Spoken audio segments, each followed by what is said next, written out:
Hello friends, welcome to the lecture series on sentiment analysis with NLTK. The outline of this lecture series is as follows. First, we will focus on introduction to sentiment analysis. Then we will see the basic natural language processing operations. And after that, we will do an hands-on project, sentiment analysis with NLTK. I have planned around 10 lectures in this lecture series, and this will be released as a playlist. You can see the link of the playlist in the description box. Now we'll see introduction to sentiment analysis. In this video, the agenda is as follows. First, we will see what is sentiment analysis and about natural language processing, various applications of NLP, then most popular Python NLP libraries. Finally, we will see about NLTK, which is Natural Language Toolkit. What is sentiment analysis? Sentiment analysis is also known as opinion mining, and this is a famous application of natural language processing. And with this, we can identify whether the sentiment expressed in a given statement is either positive or negative or neutral. For example, when I purchase a product, after that I can give a review. If the review is as follows, the product is very good, then the sentiment is positive sentiment. If I say that the product is not as expected, I'm expressing a negative sentiment. And if the sentiment is product is okay, it is a neutral sentiment.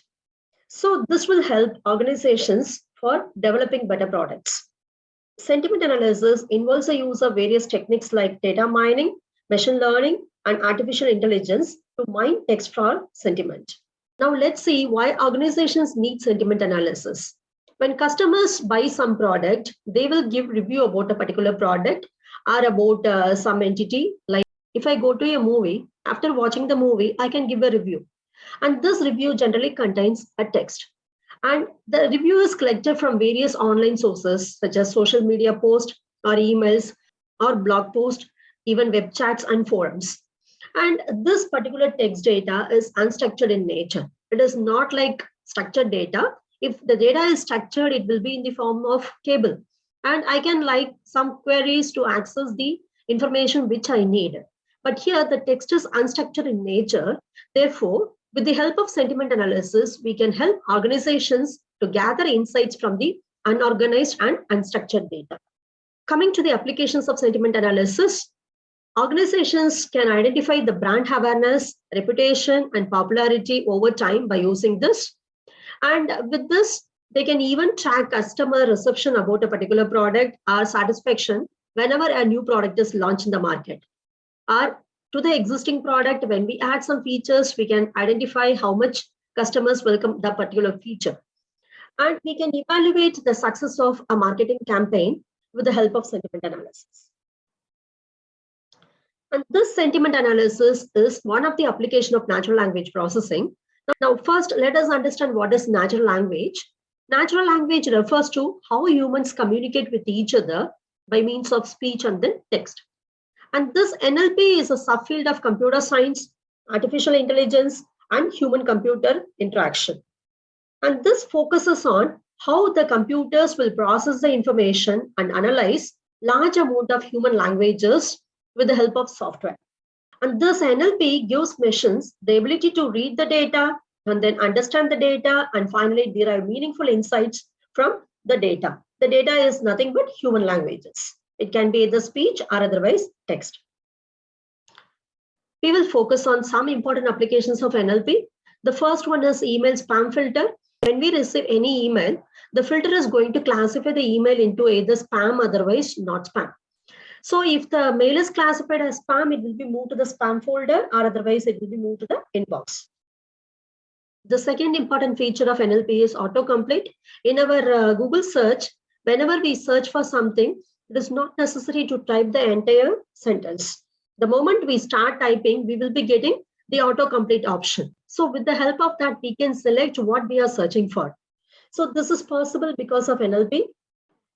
Coming to language translation, we have Google Translate, which is a website. It can translate between 100 different human languages. And it helps the travelers and business people when they move from one place to another place. The next application is speech recognition. In Google, we have an option called the search by voice. By using this feature, no need to type what we are searching for. Instead, when we speak, it will automatically recognize and it will convert our voice instructions into text. And voice assistants are also using the speech recognition technology. The famous voice assistants are Amazon Alexa, Apple Siri, Microsoft Cortana, and then Google Assistant. So other than these applications, we have applications like chatbot, then the application what we are going to focus, that is sentiment analysis. So I have listed here only few applications of NLP, but the application continues. In this lecture series, we are going to implement sentiment analysis using Python. In this, I have listed most popular Python libraries that are supporting NLP. They are Natural Language Toolkit, which is also known as NLTK. Then we have Jensen, Core NLP, Spacey, TextBlob, Scikit-learn, Pattern, Polyglot, TextBlob, and then Alan NLP. These are few important packages. So coming to NLTK, NLTK is nothing but Natural Language Toolkit, and it is a platform for developing Python programs to work with human languages. NLTK provides many text processing libraries with the help of which we can perform classification, tokenization, stemming, tagging, parsing, and so on. So these are the various natural language processing operations. And this NLTK is a free open source community-driven project. And it is available for platforms like Windows, Mac OS, and then Linux. In the next video, we will focus on how to install NLTK. Thank you.